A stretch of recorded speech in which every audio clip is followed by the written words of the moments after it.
အားလုံးပဲမင်္ဂလာပါဒီဗီဒီယိုလေးမှာတော့ဖိုက်သုံးလုံး Timer IC ရဲ့ stable mode ကိုသုံးပြီးတော့ LED မီဒီလေးတွေကိုတလဲစီမီလင်းစေတဲ့ flip flop LED circuit ကိုကိုယ်တိုင်ဘယ်လိုတိဆောက်ရမလဲဆိုတာ tutorial လေးပြုလုပ်ပေးသွားမှာဖြစ်ပါတယ်ဒီ circuit မှာဆိုရင်မီဒီတလဲစီဝင်တဲ့ကြာချိန်ကိုကိုယ်တိုင်ချိန်ညှိနိုင်တဲ့အပြင်မိမိလိုအပ်တဲ့ကြာချိန်ရဖို့ဘယ် formula သုံးပြီးတွက်ထုတ်ရမလဲဆိုတာကိုလည်းနောက်ဆုံးမှာပြသပေးသွားမှာဖြစ်ပါတယ်ခင်ဗျာကျွန်တော် channel ရဆိုရင်လျှက်စစ်နဲ့ပတ်သက်တဲ့အကြောင်းအရာတွေကိုအစီအမြဲတင်ဆက်ပေးနေတာဖြစ်တဲ့အတွက်ဗီဒီယိုလေးတွေကိုကြိုက်နေတဲ့တဲ့ဆိုရင် like and subscribe လေးပြုလုပ်ပေးသွားနိုင်ပါတယ်ခင်ဗျာBurmese science.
ဒီ circuit ကိုအခြေခံပြီးတော့မီဒီလေးတွေရဲ့မီးပွင့်တဲ့အချိန်မီးပိတ်တဲ့ကြာချိန်တွေကိုကိုယ်တိုင်ကြက်ကြက်လောက်သတ်မှတ်နိုင်မှုဆိုရင်ဒီ formula လေးတွေကိုမဖြစ်မနေသိထားပါမယ်။အဲကျွန်တော်တိုင်မှာ IC ရဲ့ stable mode မှာဆိုလို့ရှိရင် output pin ဖြစ်တဲ့ number 3 pin ရဲ့ high state ဖြစ်နေတဲ့ကြာချိန်ဒီနေ့ပြောမယ်ဆိုရင် high state ဆိုတာက number 3 pin နဲ့ ground pin ကိုဘုံမီတာနဲ့ထောက်ကြည့်တဲ့အခါမှာပိုအားထွက်တဲ့ကြာချိန်အခုကျွန်တော်နမူနာပြထားတဲ့ circuit နဲ့ပြောရမယ်ဆိုရင်မီးအဝါလေးဝင်းတဲ့ကြာချိန်ကိုလိုချင်တယ်ဆိုရင် t square to 0.7 into r1 plus r2 into c ပုံစံထဲမှာထည့်ပြီးတော့အစားသွင်းတွက်လိုက်ပြီဆိုတာနဲ့အဲ့ဒီကြာချိန်ကိုဒီပွင့်တဲ့ကြာချိန်ကိုရရှိလာမှာဖြစ်ပါတယ်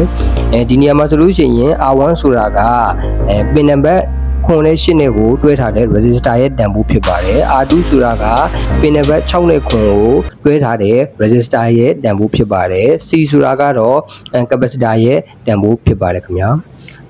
မိပိတ်နေတဲ့ကြာချိန်ကိုလိုချင်တယ်ဆိုရင်ကတော့ t square to 0.7 into r2 into c ဒီပုံစံလေးမှာထည့်ပြီးအစားသွင်းလိုက်ပြီးဆိုတာနဲ့မီဒီလေးမီးပိတ်တဲ့ကြာချိန်လေးကိုရရှိလာမှာဖြစ်ပါတယ်